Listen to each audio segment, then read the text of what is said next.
Comenzaremos definiendo las XJ del problema 3. En este problema tendremos dos XJ, una para representar las libras de nitrógeno para hacer el fertilizante J y otro libras de silicio para hacer el fertilizante J.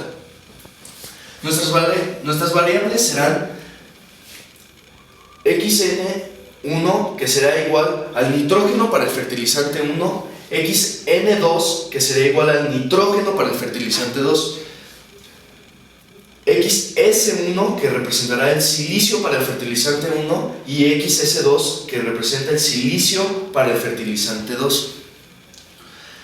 Lo que buscamos en este problema es maximizar las ganancias, por lo que debemos de multiplicar 70, que es lo que gana la empresa al vender el fertilizante 1 por la mezcla del fertilizante 1, sumado al 40 de la ganancia que obtiene la empresa al vender el fertilizante 2, multiplicando la mezcla del fertilizante 2. A esto le debemos restar lo que le cuesta a la empresa producir el fertilizante 1 y restarle lo que le cuesta producir el fertilizante 2.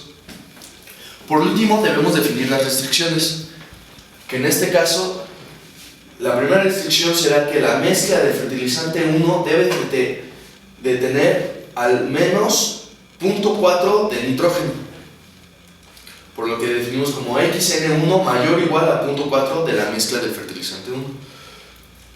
La segunda restricción es que la mezcla del fertilizante 2 debe de tener al menos 0.7 de silicio, por lo que definimos como xs2 mayor o igual a 0.7 de la mezcla 2.